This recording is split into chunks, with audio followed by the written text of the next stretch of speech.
Hello everyone, I am इच्छा मिश्रा और ये वीडियो है हमारा जो मेंस होने वाला है आपका 2023 उसके लिए। तो इस वीडियो में मैं आपको बताऊंगी कि आप वो कौन से स्टेप्स हैं जिनको फॉलो कर कर अपने जो चांसेस हैं मेंस क्वालिफाई करने के वो बढ़ा सकते हैं। तो इसको स्टार्ट करने से या इसको बताने से पहले मैं आपको बताना चाहूँगी कि मैंने 4 बार मेंस क्वालिफाई किया है, यानी कि इंटरव्यू स्टेज तक पहुँची हूँ। तो मुझे काफ़ी एक्सपीरियंस है कि क्या कर कर मेंस क्वालिफाई किया जा सकता है।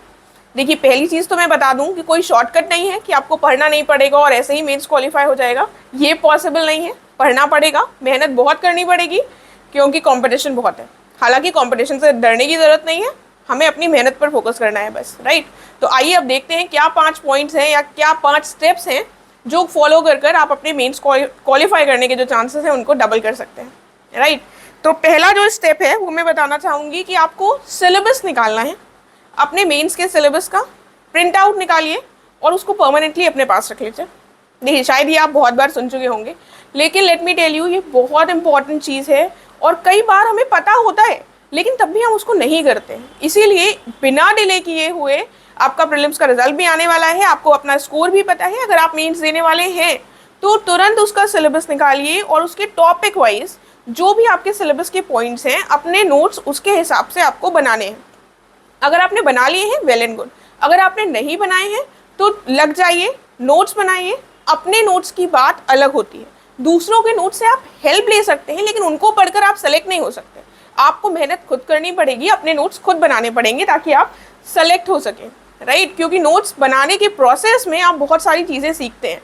तो पहला जो हमारा स्टेप है जो हमें करने की ज़रूरत है वो है सिलेबस का प्रिंट आउट निकाल कर उसके टॉपिक के हिसाब से हमें अपनी चीज़ों को प्रिपेयर करना है। कई बार क्या होता है कि हमारे पास सिलेबस नहीं होता और हम ज्योग्राफी पढ़ रहे हैं तो हम ज्योग्राफी पढ़ते ही जा रहे हैं और वो seriously let me tell you वो वेस्ट ऑफ टाइम होता है। हम इतनी ज़्यादा एनर्जी उसमें लगा देते हैं लेकिन वो पढ़ाई फिर काम नहीं आती क्योंकि हमें सिलेबस के हिसाब से ही पढ़ना है, हमें सारी चीज़ें नहीं पढ़नी है।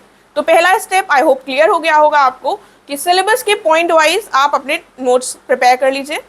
सोर्सेज पे ज़्यादा मैं डिस्कस नहीं कर रही हूँ क्योंकि बहुत सारे सोर्सेज अवेलेबल हैं, ज़्यादा मत भागिए, एक ही सोर्स को अच्छे से फॉलो कीजिए।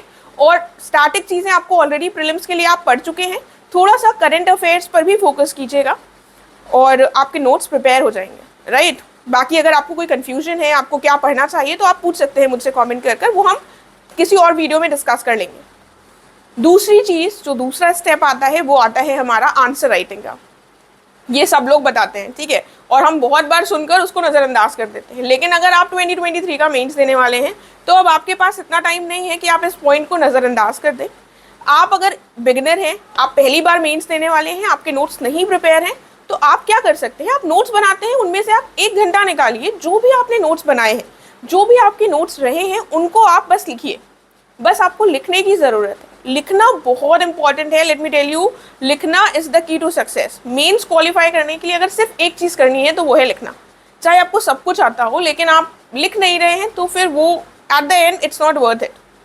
तो अगर आपके नोट्स प्रिपेयर्ड है, आपने अभी कोई टेस्ट सीरीज़ नहीं ज्वाइन करी है, आपको अभी कुछ नहीं कर रहे हैं आप कि आप आंसर नहीं लिख रहे हैं, तो आप अभी से क्या शुरू कर दीजिए, आज से या कल से शुरू कर दीजिए कि आपने जो भी नोट्स अपने रिवाइज किए हैं उनको बस 1 घंटे का अलार्म सेट करके लिखिए।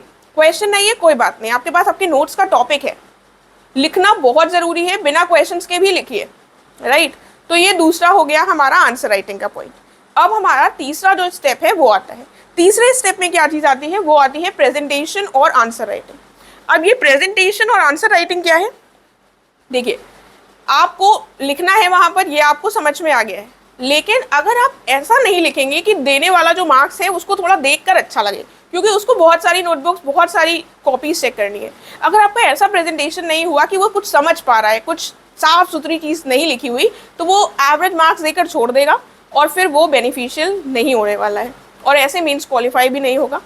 राइटिंग ऐसी लिखिए कि समझ में आए। और प्रेजेंटेशन में आपको कैलीग्राफी नहीं करनी, प्रेजेंटेशन में ये है कि आप पॉइंट्स लिख रहे हैं तो उसमें थोड़ा सा दूरी बनाकर लिखिए, साफ काम कीजिए। कुछ चीज़ें ज़्यादा आपकी ऐसा ना हो कि बहुत ज़्यादा काटा पीटी हो गई हो, बहुत गंदा संदा लग रहा हो। देखने में जब आप भी अपनी नोटबुक देखें तो लगे कि हाँ साफ है, समझ में आ रहा है, ठीक है। तो इन दोनों चीज़ों पर भी वर्क करने की ज़रूरत है। मेंस क्वालिफाई करने के लिए ये भी बहुत इंपॉर्टेंट है कि प्रेजेंटेशन और हैंड राइटिंग दोनों चीज़ें ठीक ठाक हो, थोड़ा मतलब एवरेज या अबव एवरेज हो, ठीक है, बिलो एवरेज से काम नहीं चलेगा। चौथी चीज़ आती है हमारी शॉर्ट नोट्स, ये जो शॉर्ट नोट्स होंगे इनका क्या करना है आपको, अभी आप पढ़िए, जो आप करंट अफेयर्स पढ़ रहे हैं, चीज़ों के नोट्स बना रहे हैं, बिल्कुल बनाइए। लेकिन जब आपका एग्ज़ाम आने वाला हो उससे 1 महीने पहले या 20-25 दिन पहले आपको क्या करना होगा, आपको प्रिसाइज नोट्स बनाने होंगे। ये नोट्स क्या होंगे, जैसे कोई टॉपिक को आपने पढ़ा है तो आपने उसके इश्यूज भी लिखे हैं, उसके लिए वे फॉरवर्ड भी लिखा है, आपके नोट्स में ये सब कुछ होगा।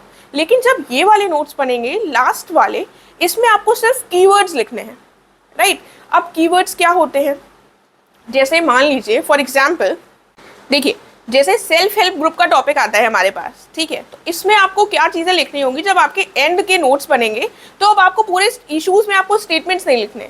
आपका कीवर्ड हो जाएगा फाइनेंशियल इलिटरेसी, आपका कीवर्ड हो जाएगा क्रेडिट अनअवेलेबिलिटी, ठीक है। तो जो ये कीवर्ड्स होते हैं इनको आप एग्जाम में अंडरलाइन भी करेंगे। Social empowerment, women empowerment, right. या फिर अगर आपकी कोई दूसरी चीज़ है, लोकल सेल्फ गवर्नेंस से रिलेटेड बात हो रही है, तो वहाँ पर आपके लिए हो जाएगा डेमोक्रेटिक डिसेंट्रलाइजेशन, ठीक है। ऐसा मैं आपको कुछ अलग नहीं बता रही हूँ, शायद आपको ये बातें पता भी हो, लेकिन जब आप कीवर्ड्स में लिखेंगे चीज़ों को कि अगर ये पॉइंट इश्यूज से संबंधित पूछा गया है तो ये वाला वर्ड मुझे डालना है, क्योंकि जब आप नोट्स बना लेंगे, आप राइटिंग प्रैक्टिस कर लेंगे, तो आपको स्ट्रक्चर फॉर्म करना, प्रेजेंट करना आ जाएगा वहाँ पर। लेकिन कुछ कीवर्ड्स आपके पास होने चाहिए कि आप उनको लिखकर नंबर जो है वो प्राप्त कर सकें, राइट। तो आई होप आपको ये क्लियर हो गया होगा कि आपको किस हिसाब से करना है, अपने प्रिसाइज नोट्स कैसे बनाने हैं। थोड़ा सा मैंने आइडिया दे दिया है, अगर आपको नहीं समझ में आया है तो आप पूछ सकते हैं मुझसे दोबारा, मैं फिर बता दूंगी।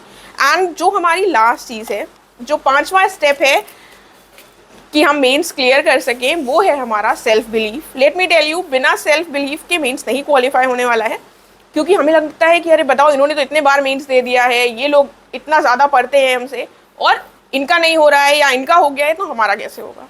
ये सारी चीज़ें दिमाग से निकाल दीजिए, किसी से कोई मतलब मत रखिए, किसी से कोई कंपैरिजन मत करिए, अपने ऊपर भरोसा रखिए कि आपका मेंस क्लियर होगा और आप इतनी मेहनत करेंगे कि आपका क्लियर होगा।